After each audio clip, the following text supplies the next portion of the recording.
And Catherine, where are you joining from? I'm in Dubai at the moment. Woohoo! Dubai, it's hot there.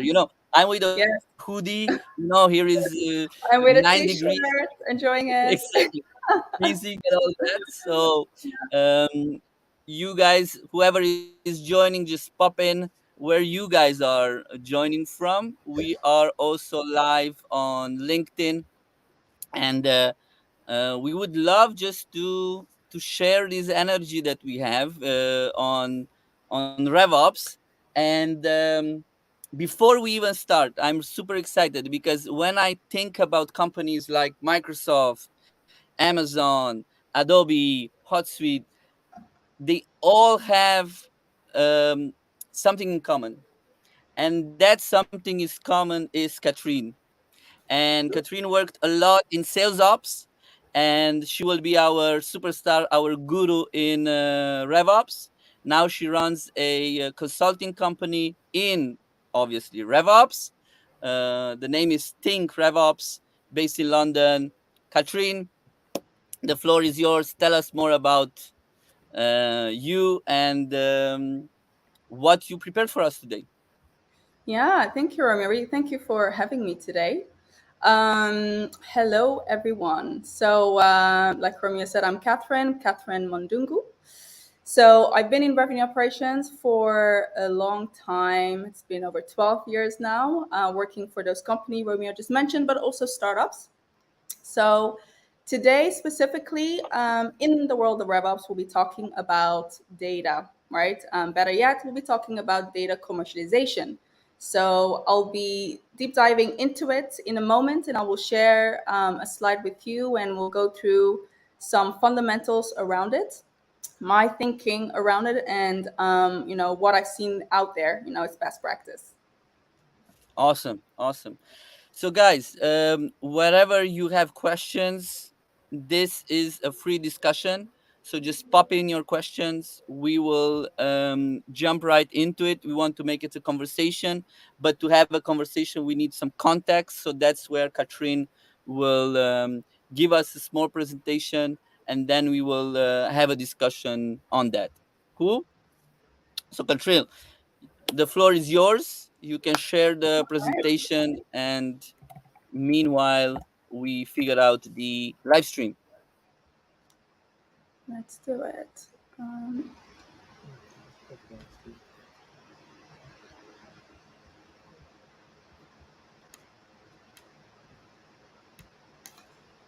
all right, give me a moment.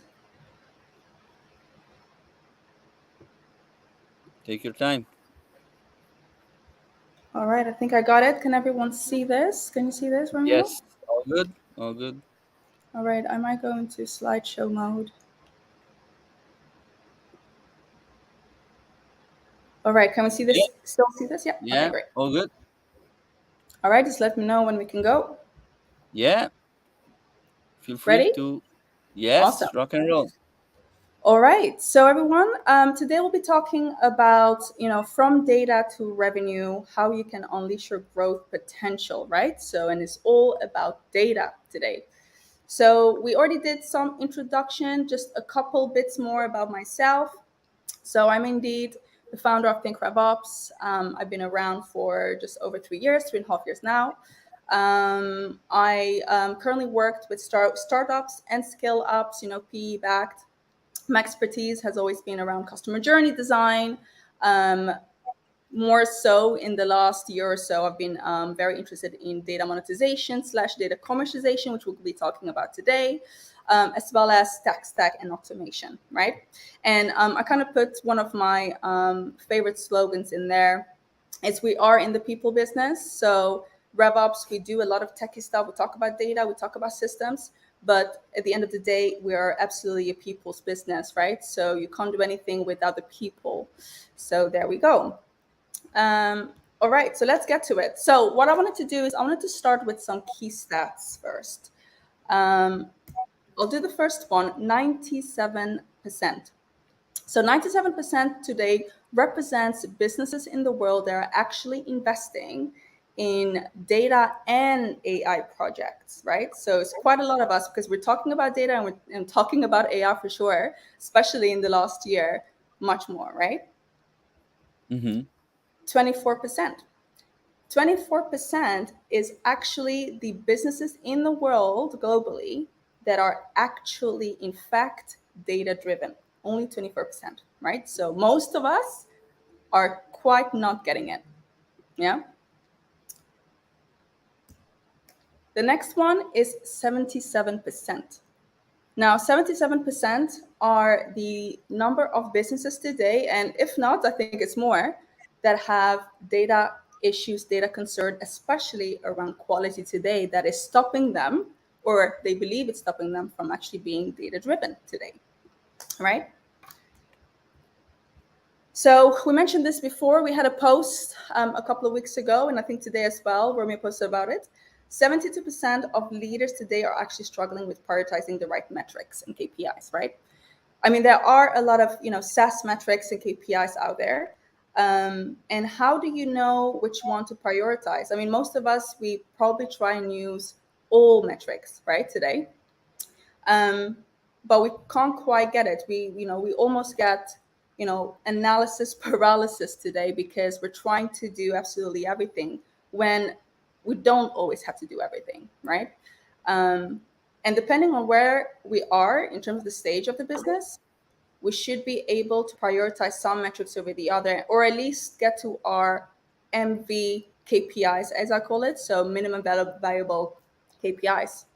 Other issues we have today are lack of objectives. And here we're talking about lack of data objectives, right? So think about you set your overall goals, you set your OKRs, right? How do you actually compare with setting the right data objectives around it as well? And we'll talk about it a bit more later. Data overload is a big thing as well today.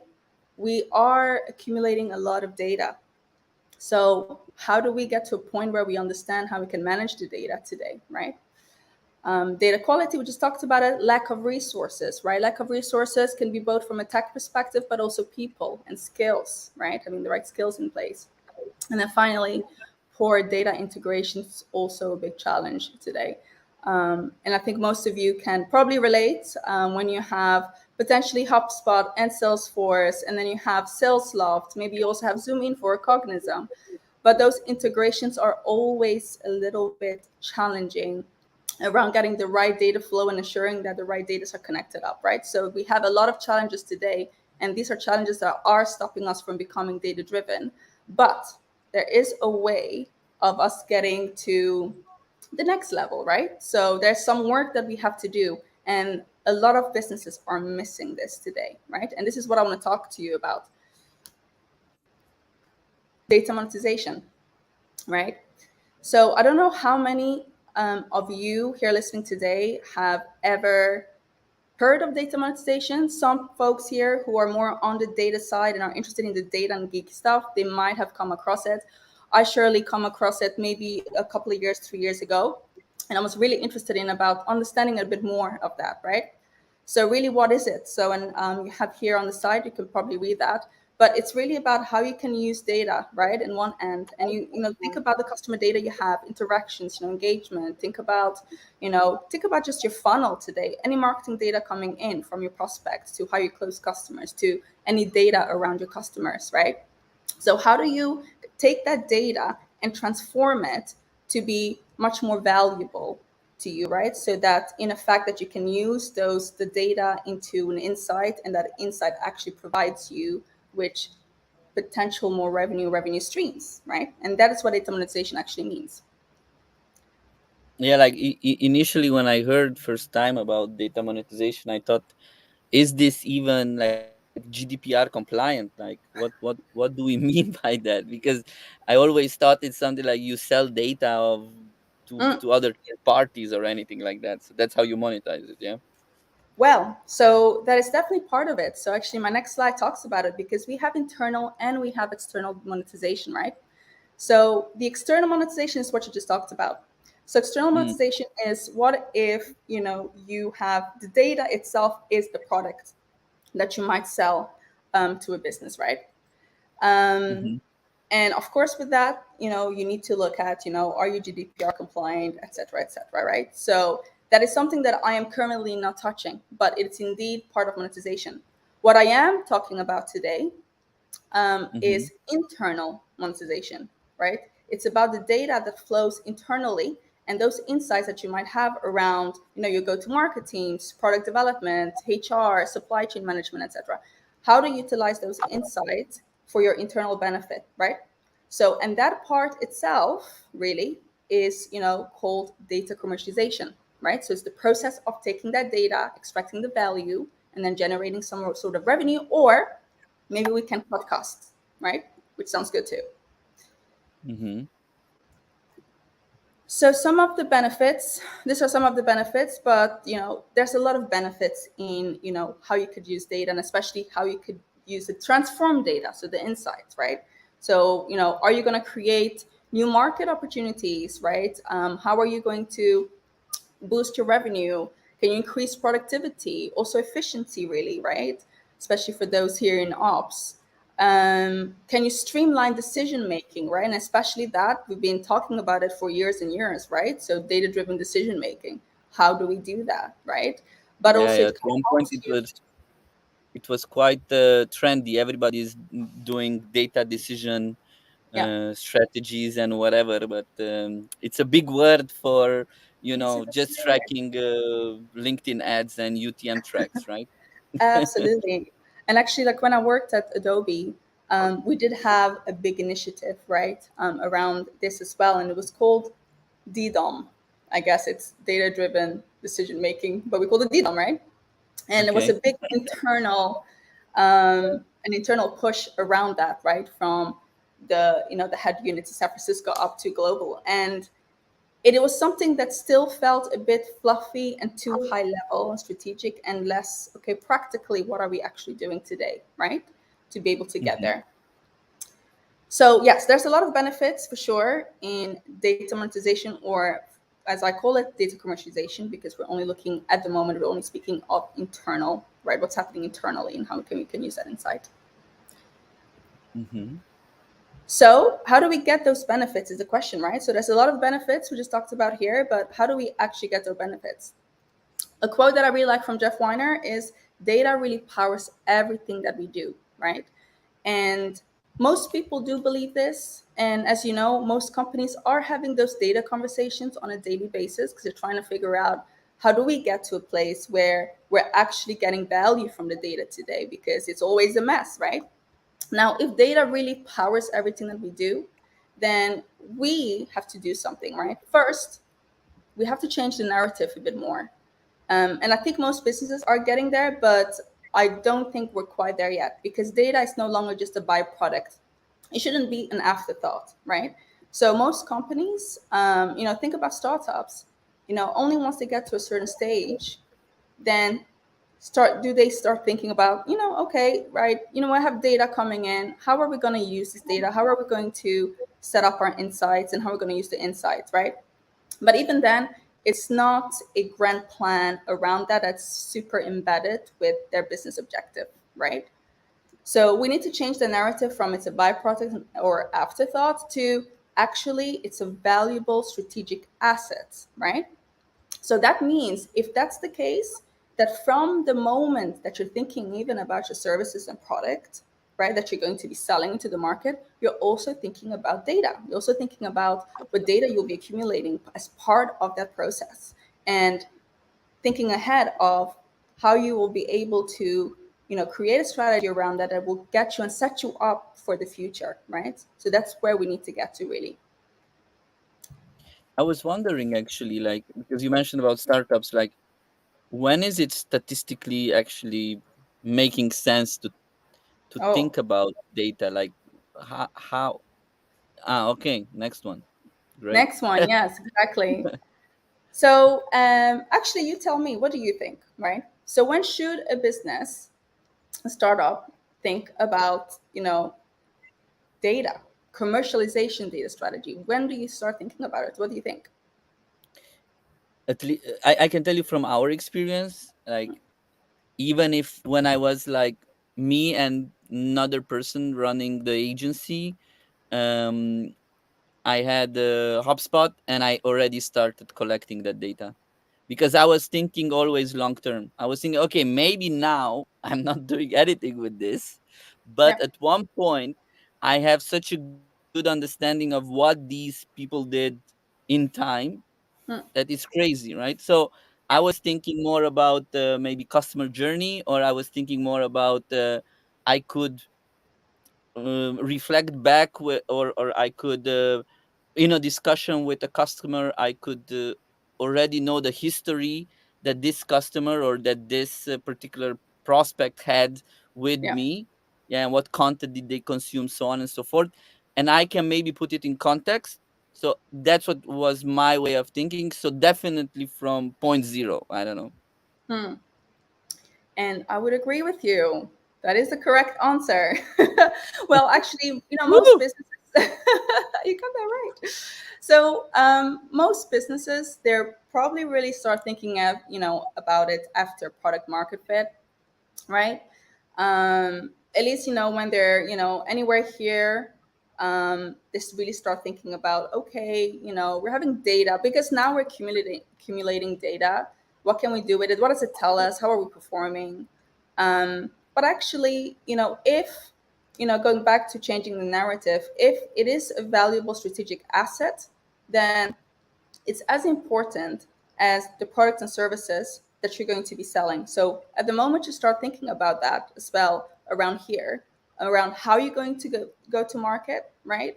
What product, what services, your business model is part of that, right? Because if you think about, your customer journey, business model, your product and services, you know, all of that contains data, right?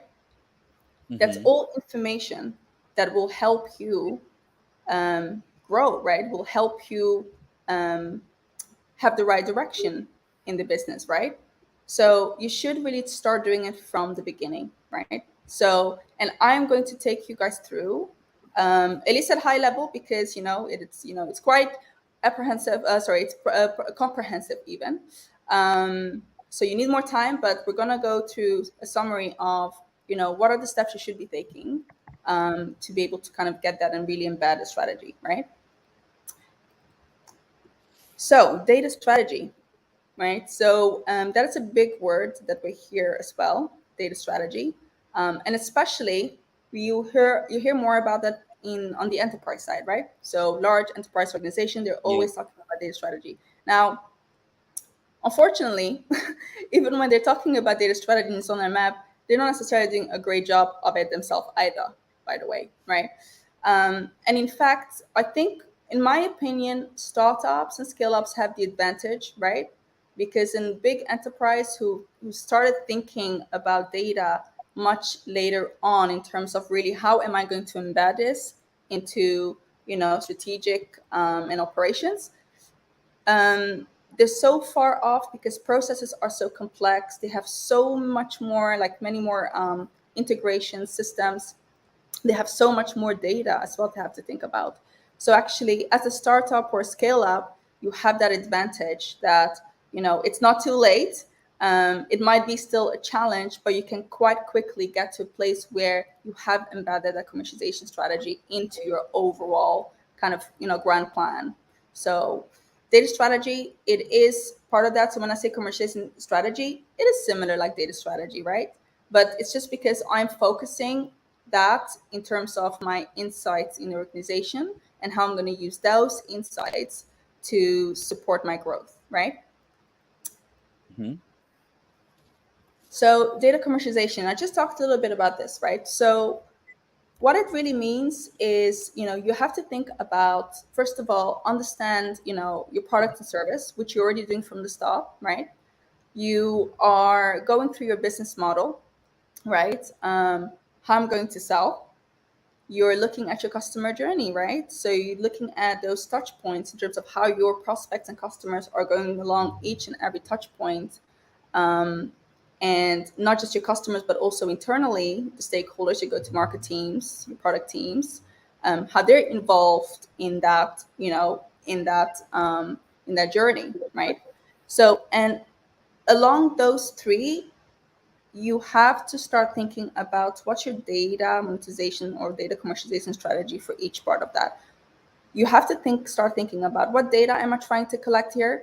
Because, why am I selling the product in the first place? So what do I want to know about it when people sell, right? Why did I choose this business model, right? So what do I want to know about it? Because do I want to know that actually it's working, it's the right direction that I'm taking when it comes to the business model? And then the journey, right? I want to understand, what are my customers doing today? Why are they selling, or why are they buying or not buying today? So is there something wrong with my customer journey? Where are the gaps? Where are the frictions, right? So these are all data points and information that you want to know across that. So it's very important that you, as you think about these functions here, you also thinking about the data part of that. It should go one on one. They're all one and the same, right? And they should be then Mm-hmm. embedded into your overall business or go-to-market strategy, right? Mm-hmm. Mm-hmm. So how do we embed a data commercialization strategy? There's a lot of steps, but I try to condense this into 6 broad steps, right? So the first thing is really strategic alignment, right? What I mean with strategic alignment, and we just talked about it a little, is if you understand your key business objectives, in parallel, you need to ask the questions around your data driven objectives, right? So I'll give you an example here, this one. So if you know one of your business objectives could be increasing revenue, improving customer satisfaction, reducing costs, etc., right? Then if you're defining a data-driven objectives against that, and it could be, let's just take customer satisfaction, right? So I want to improve customer satisfaction. Your data-driven objectives could be to analyze customer feedback data to identify areas of improvement, right? Now, if you know that, then you can go a step further, because then the question you're asking yourself is, well, how am I going to do that? Do I actually have the data points available today to be able to gather that information? And where is that information, by the way? What are the data sources? Right? And are they coming in the right format? Or do I have to transform them? Right? So those are the questions you can start asking when you do that, right? So that's a strategic alignment, right? So you're really thinking about your business objective and your data-driven business objective as one and the same, right? Or you're matching them, right? Then the next step is team alignment, which is actually divided into 4 areas, really, right? So it's us as a business understanding which KPIs are important to us, um, also understanding the definitions around that. So it's universal, at least in our organization, we know exactly what we're measuring. So if you're measuring MQL Mm-hmm. conversion rate, you know exactly what it means. You also know exactly in what time period we're usually measuring it, right? So you need to be very specific, and everyone in the organization needs to know so they speak the same language, right? But Okay, so what you also, here yeah, it will be mainly the alignment between, let's say, marketing, sales, and customer success. So if you think about the traditional HubSpot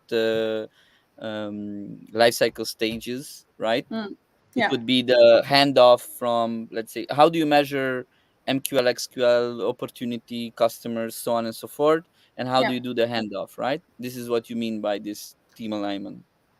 Yes, exactly. But and it's more and beyond that as well is getting granular. And when I say granular, it's still part of that strategy, right? So it's, yes, we are defined that and we have the team alignment, but it's about the definitions specifically, right? Because I've worked Mm-hmm. with many businesses where different teams don't think of this, well, they don't think of the same KPIs, first of all. So it used to be, especially now we're getting better at it, we're trying to centralize and marketing and sales to work together.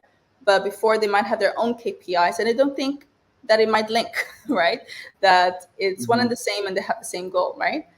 Now, what you Mm-hmm. need to do is you need to define that, for all the teams, so everyone understand that. So even if you have, let's say sales doesn't necessarily have a churn KPI, CS has, but they need to understand what that metric actually means and how it affects the entire organization, right? So it's important to do that. Then the next step after that is you need to really predefine what kind of decisions do we want to make with the insights that we're going to get from it? So once we define the KPIs, okay, so we get, we get the numbers. So what are we doing with them actually? And you can actually Mhm. start having conversations before and predefine what type of decisions are we trying to make in the organization, right? So what type of questions also Mhm. can we ask in the organization? You can preempt those as well as part of your strategy. And then Mhm. finally, Mhm. think about all the key activities you have in the business, pipeline meetings, forecasting, projection meetings, QBRs, board meetings. All of those can also be predefined, right? So, having an objective for what is it actually? What is actually a board meeting, right? Why do we do this? But also, what do we need for it from a data standpoint? What are the key KPIs for it, right? And where are we going to get it? Mhm. Same for your QBRs, defining each one of them, right? And then being able to also enable the entire organization, right? Because it's not just about leadership, it's that, your sales guys need to understand exactly what the business is actually measuring, what it means. So when they get to their pipeline meetings, they understand what the pipeline meeting is for, they understand the process, they understand what KPIs they have, or data points they need to bring on the table when you're having those conversations, right? Because they understand how it's linked to growth, right? So that's the team alignment. So there's a few steps around aligning the team, right? So you can't stop with just, okay, we define the KPIs now. You need to go beyond that and really define all your key activities, really. Yeah.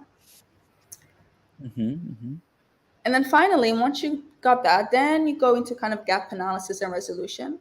Now, this is okay. So basically, we have, going back, we have our strategic objectives, we have our data-driven objectives, we have our potentially our MV KPIs or minimum viable KPIs, because again, there is so many metrics and numbers out there that you can probably track or measure, but the best things to start with, um, the minimum viable. What is important to you today at a minimum that allows you to do through three things? One, you have visibility into performance in those different areas. If you think about the customer journey, right, as well as the business model, as well as the product, right.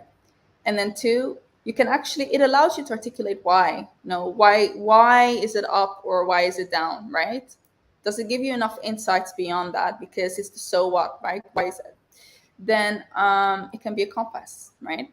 So it is able to direct or redirect you because you want to stay agile, especially as a startup. You want to quickly turn around decisions if it's not the right thing for you, right?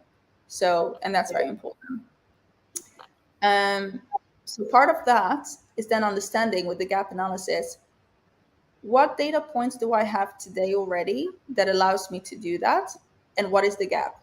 So what am I not currently collecting in the journey, right? What isn't, what data points in marketing or what data points in CS am I not quite getting? And how, putting a plan, how do I get there, right? Is very important. Then finally we go into data management, and data management is, how are you going to manage, your data, right?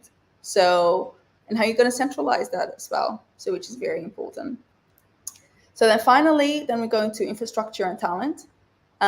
Once you have a plan for that and you know what you're measuring, because you have to ask the question, where are you measuring it, right? Where are you collecting the data? Do you have the right systems? If you have to transform the data into meaningful insights, are there analytical tools that you need to be using that you're not today?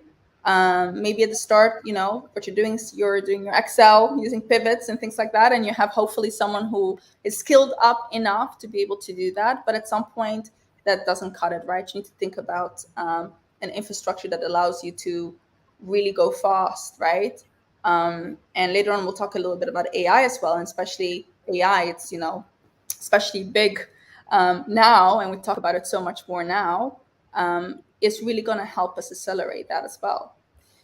Then finally, governance is important as part of your commercialization strategy, right? So who's actually governing all of this? Because things are changing all the time.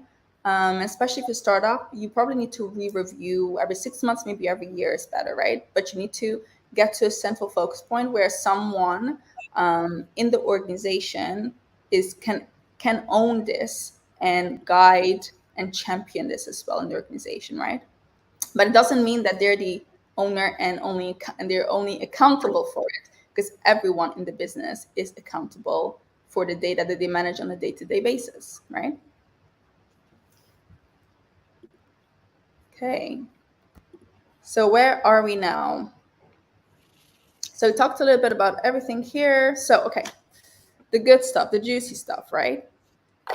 So benefits. We talked about some benefits that you can get around boosting revenue, productivity, etc.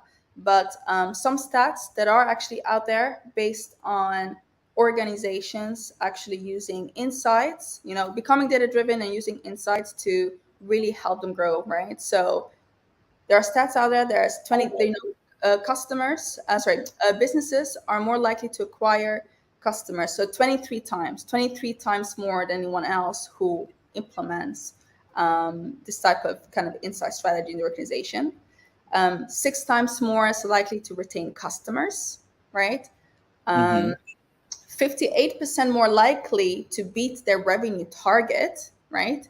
And then 19 times more likely to actually be profitable, right?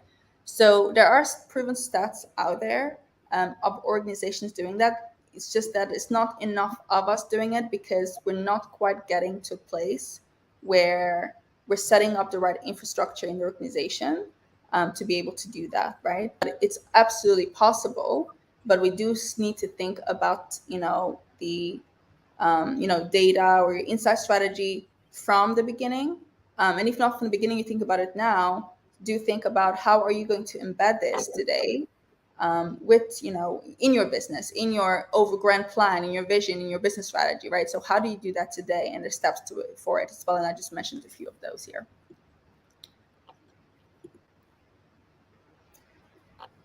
So now, once you got all of that, and we just talked about, the whole strategy in place, and okay, now we want to run, and we want to do something. So how do you actually drive, insight-driven revenue, right? So how does it actually work today? Now, there's a lot of KPIs, some of the main KPIs right there.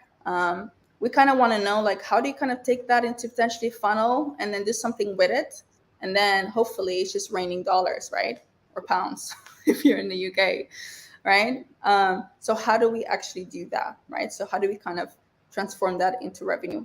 Now, the only thing about the difference between external monetization and internal monetization is external monetization is a bit more direct, right? Because if you're selling, sales data as a product, Mm-hmm. there is a direct link to the value you're going to be getting back from it, right? So that's that transaction happening. Now, if it's internal monetization or commercialization, then Mm-hmm. it's a little bit harder, right? Because, how do you actually also quantify this for a startup? Because really it is influencing, kind of, it's like influence revenue. But there are ways of keeping track of the changes you're making in your, in your execution that are based off insights that you've got, right? But in order to get to a place like that, you need to be quite rigorous with your process Mm-hmm. around how you use insights. So a little process that I put together that hopefully a lot do it, but we're not quite cementing the process um, into our day to day. It could be potentially into a particular role, right? Um, and I've actually, when I worked at Adobe, um, we had, if you're selling to the SMB, especially the consumer side of things, right? It's very online focused, right? Mm-hmm. So e-commerce, right? Now, how do you're not getting necessarily on a call, hey, I'm gonna call a consumer and say, hey, you want to buy something, you want to buy, Mm-hmm. Adobe Cloud or anything. No, you don't do that, right? So a lot of the selling that's happening is based on analytics, it's based on insights we're getting, so we can just tweak little things, campaigns, how we do websites, what campaigns we're going out there, where are we reaching our customers, right? How is our inbound looking like? Can we do more? Or, all of those things. It's based on insights. So even if you're B2B, it is going to be same in a similar fashion, right?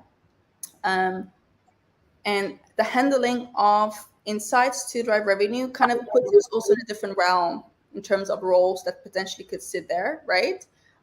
In ops, potentially around having a revenue target around, or influence revenue target around that. But really, how you want to use data to drive revenue is these steps, right? So it's really defining the problem first.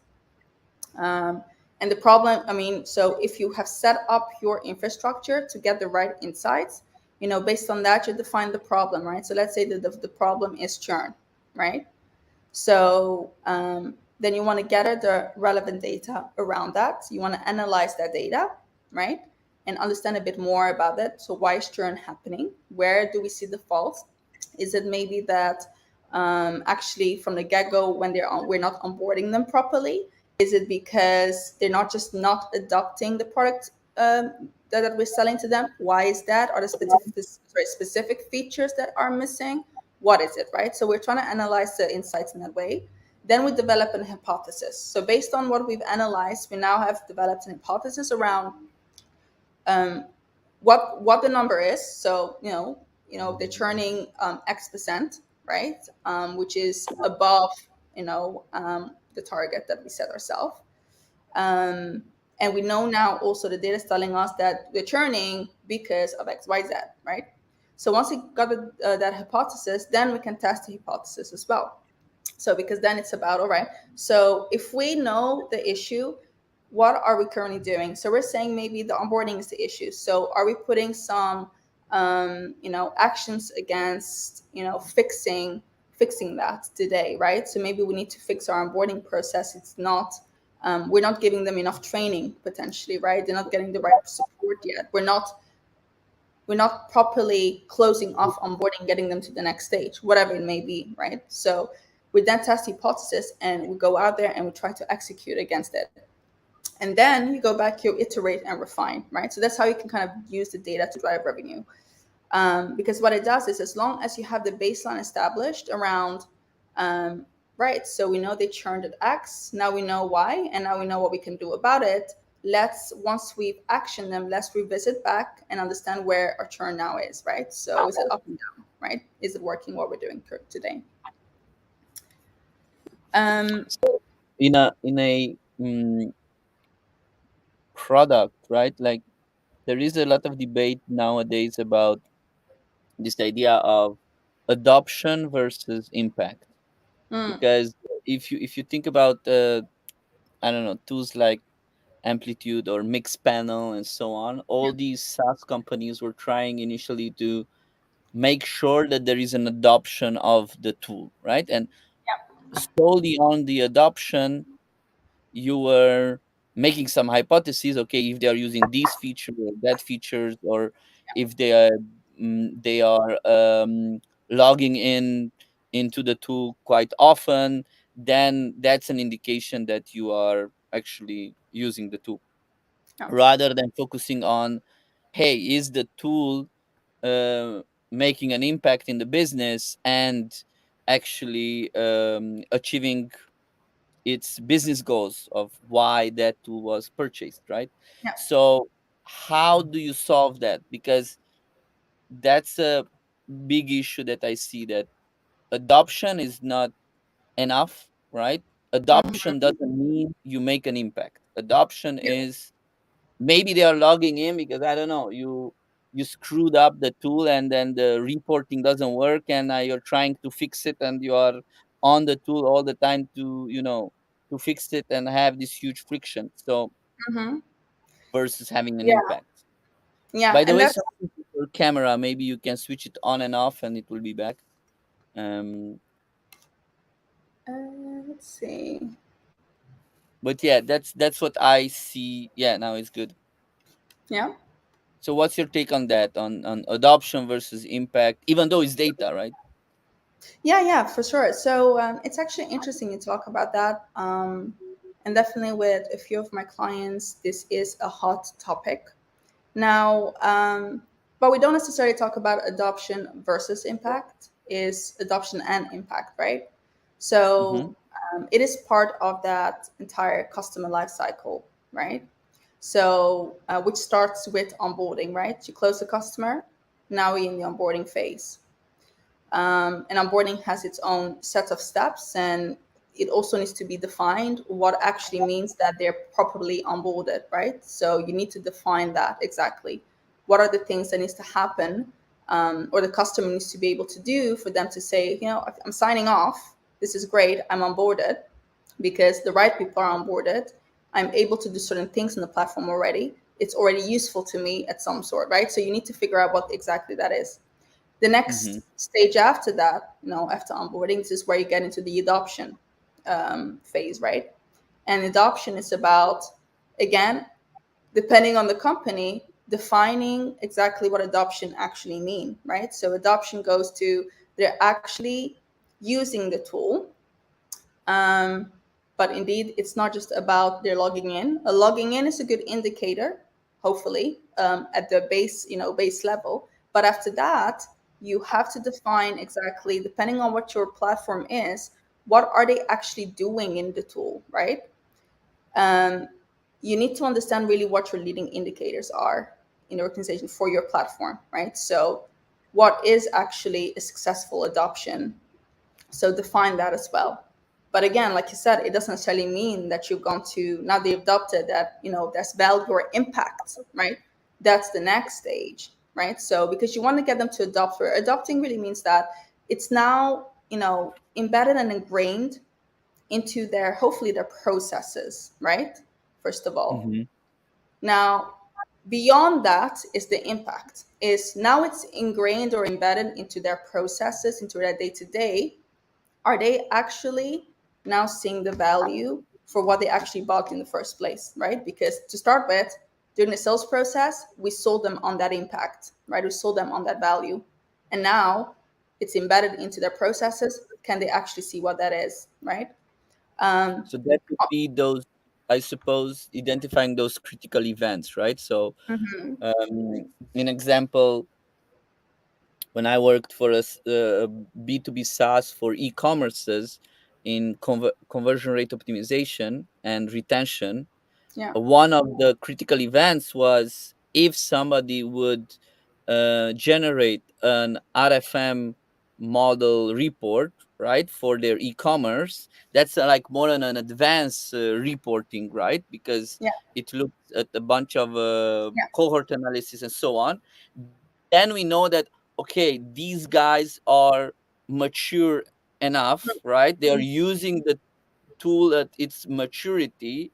yeah, So now that's an indicator that we could open up a discussion about managed services, right? yeah, Because yeah, if you are looking at that level of reporting, it means that you have some specialists in the team who maybe understand that.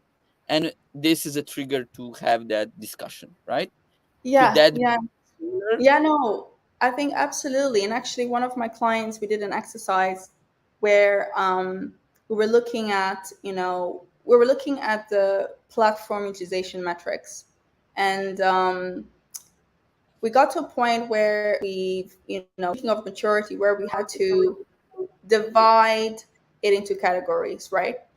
What is the minimum, right? Which is kind of base level, not just login, but, you know, could be, you know, are they doing releases, for example, right? Another base level would be how many licenses did you sell to them, and how many have they actually are they actually using? That's also base level, Mm. right? At the minimum, Mhm. that's what you kind of understand from, you know, they're using an adoption, they're logging in. Then you have the next levels of maturity is then looking at what they can actually do in the platform, which is really based on your features, right? And you have some more simple features that most folks enrolling into the platform will be able to do it, or because that's maybe the baseline thing that they have to do. Then you have more advanced features like the one that you just discussed, right? Mhm. So companies need to categorize as well. And again, going back to using all data, because it's impossible from the start for you to think as a business to think about, okay, right, I'm going to think about all the utilization metrics that we have out there, that we should be, measuring. It is impossible to do it in that way. You can get to it at some point, but doing in stages. So you have to define exactly what is, minimum viable, that allows us to at least do, again, the minimum, so we understand better. Once we got that really right, let's go to the next, and then let's go to the next, which allows us to understand more and more in terms of the maturity of our customers, right? So we understand the Mm-hmm. performance better, which is going to help us for sure understand also more about the risk around churn, right? Yeah. Thank you. So let's see, where were we? Okay, yeah. So, and we touched on this anyway, but it's, how do you measure the impact of those insights, right? So how do you measure that whatever you're doing today and whatever insights you're getting that is informing you to execute, is, giving you a return back, right? So an ROI back. So again, it is not a easy thing to do. It is complex, especially because it's also indirect. So you can never really associate it directly. At least I haven't come across a metric that allows you to do that directly, because there's so many things in place, right? So if you have insights around the productivity of the team and you want to ramp that up, now that would be based on you potentially enabling the team, right? Let's say enabling the sales teams to ramp up, maybe do more, or you might change the sales process slightly so that they can do things more faster, and reduce the sales cycle, let's say, right? But there's still people involved in these steps that are out there they're selling as well. So there's also the consideration of their own skills that they're using to maybe grow their accounts, grow their opportunities as well. So you can never say it's a direct link. It is influenced. But if you are able to measure that, if you are able to put a process in place where you're always analyzing the data, you establish the benchmark, right, for that period of time, you decide Mm-hmm. on what are the key actions we need to do, and you execute on the action, then you measure the result because you have the benchmark, right? Our productivity was low, you did a few things, maybe next quarter you review it again, and then it gives you the results, you check your productivity again. If it's up, then okay, I've influenced that number, right? And then you do it again and you iterate. Now, most of us, we kind of do this, but we also do it very ad hoc. It's not embedded, it's not ingrained into our usual processes because of several reasons, right? Resource, for example, a lot of this obviously is going to come into RevOps to do, or some sort of operational team, but we're always putting out fires. We can rarely be so proactive in doing that, right? So maybe a company would say, okay, I'm going to get a specific person, a role just doing that, which is okay too, right? And you have the right skills, and someone who's more of a BI analyst who can, keep coming back with, that information to you. But again, it doesn't really scale, right? And now we have so many options out there around, BI, but also especially getting into the realm of AI, right? So again, how do we get those benefits, right? It's kind of the next step. Is maybe we start doing it and it's a bit more manual. We're using people to do the manual work, but now we need to do in the next level. And when I say that, I don't mean that, okay, the people who are doing it, we don't need them anymore. Actually, I do believe that what AI does, it enhances, what people do in terms of elevates us. We're able to do much more, be much more strategic, right? Mm-hmm. So to get to the next level, then we start thinking a bit about AI, right? So because it will make the data analytics a little bit more simpler. We can automate things. It helps with data visualization, predictive modeling, all of that, right? So all stuff that I know most of you will know. Okay, so that's very important. So how is AI evolving in this space? I mean, rapidly, as you all know. There's so many tools out there, and there's so many current tools you're probably using who are now adopting AI into their offering as well, so that we can do more around data analysis, right? Better recognition, etc. So yeah, so I think based on what I said in terms of data commercialization, it is something, one, maybe you might not heard of those terms. I do think it's important that you use the term because you're probably doing some of it, not all of it, right?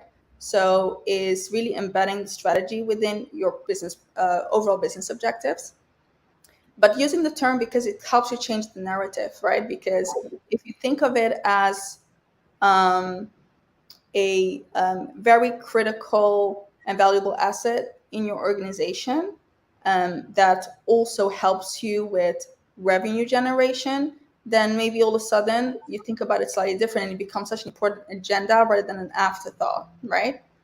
So then once you got there, then the next step is, putting a strategy together to embed it. Then it's about how do I put the right processes together to actually have, um, to have it almost as a role in the organization that allows us to continuously have those insights that help us grow revenue, right? Then the next step is what else can we do? And that's the techie part, right? So is, what can do we do with AI today, with automation, machine learning, that helps us completely automate this so that we as people, all we do is take that and we can be more strategic around the executional part as well, right? And we can do more of that rather than just sitting and manually crunching numbers. We can be quicker in making decisions and we can be quicker in executing on them as well. So yeah, I think that's it. Thank you. Thanks a lot. Actually, we have a question. If we can Yeah. stop presenting. Yeah, like we had a question from Shemek about if you could elaborate a little bit more about reporting dashboards and for different stakeholders as part of the data strategy, right? Like oftentimes we have this situation when people want to track everything, they want real data, but they cannot review and take action every day. So how what's your take on that? So again, going back to there is so much data, metrics, KPIs, that we can track and measure, but we can't do it all, right? You can think that you want to do it all, but every business struggles with them. So most businesses today, indeed, they don't get to do it, and they don't get to do it every day. And it's usually ad hoc. It's usually right. So there's a meeting.